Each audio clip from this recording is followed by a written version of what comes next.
Hey guys, it's Paul Jang, and I'm going to be talking to you about how I wasted $1,700. So I'm in land investing. That's my specialty. That's what I've been really focusing on. I've done other real estate stuff.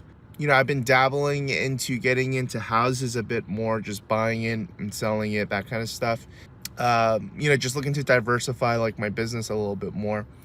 And what I did was I used a land investing strategy to see if it would work with houses, and it was an utter fail. With land investing, the way I usually do it is I basically mail out blind offers to everyone, and I'll do it at 25 cents to 40 cents on the dollar.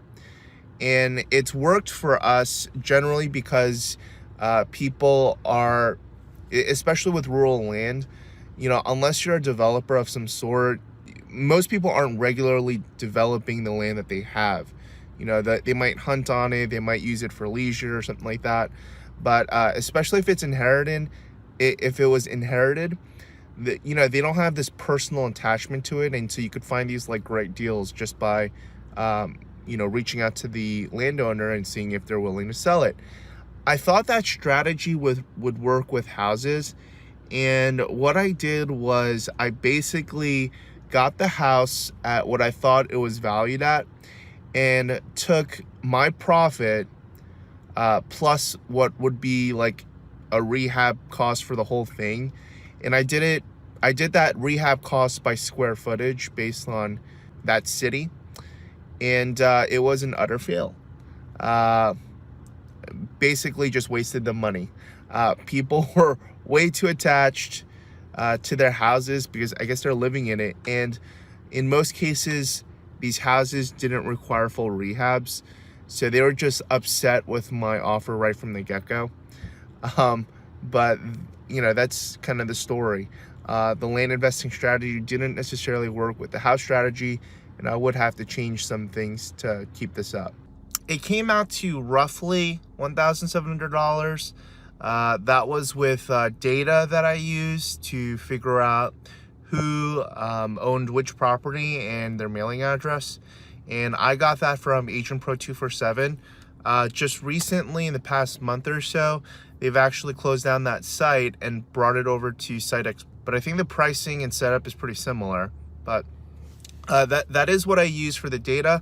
And then for the mailing, I used offers to owners, which is direct mail. They kind of focus on land, but they also do it with houses as well.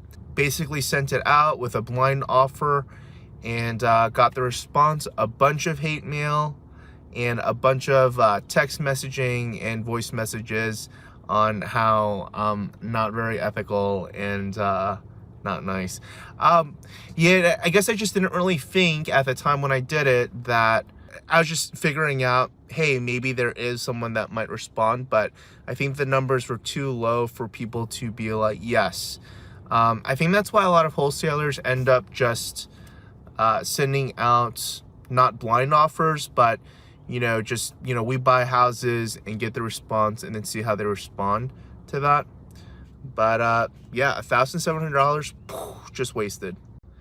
So the response was really not good. I just messed up with the pricing, just realized that houses are a little bit different from land. With houses, people told me this, but I guess I had to just do it myself to kind of experience it. But, people that have houses are a lot more personally attached, because usually they're living in the property, or it's one or of two rentals that they own. And people generally have a general idea on what their house is worth. Compared to with land, it's a lot more flexible in terms of how high or low it can be. And in regards to land, people can be attached and people might have a negative response to it, but I just found that with houses, it could be a lot more aggressive in the response. So there's a couple different ways that I would, go about this. Again, I might do a text messaging approach or send out mailers, but take out the blind offer and just keep it a little bit more simple. So one of the next strategies that I would want to try out is A guy sent me a text message a while ago on one of the rentals that I had. And his text message was basically like, hey, I'm this person, and I saw your house and was wondering if you would be interested in us taking over your mortgage, and then having some extra cash up to like 20,000. Is this something that might be of interest to you? And he just kind of cold text messaged me. He knew my name, he knew the address of the property that I owned, and I think that might be a strategy that might work more. Basically what he's doing is he's either doing an owner finance, but probably he's doing a subject to, which is basically just take over the mortgage payments. You take over that debt, and you just start making payments on it. So he was doing that plus offering cash. I'm assuming if I had a lot of equity of some sort and I wanted to get out of the property, and if that was something of interest, if he could go, I responded, how much, and he basically said, he needs to go check out the property. And I thought it was a great approach, especially if you do maybe like 100 or 200, whatever amount that you want to scale. If you did it like a day, and had a virtual assistant to kind of help you out with that, send out these text messages like in mass, and then see what responses you get. It's a little bit more, I was realizing it would be a lot more time costly if we would have to go on these appointments. But I thought it'd be a good way to pick up some property, where you didn't have to get a bank involved. You just took over the property, and you could kind of gauge like who is interested and who's not. So those are some of the different things that I was thinking about.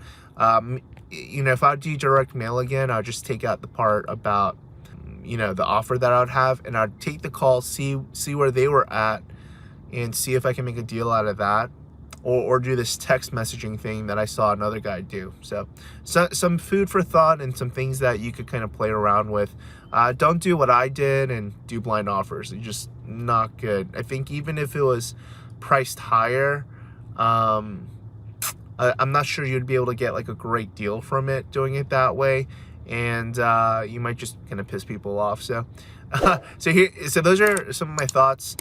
Take care, have a good one.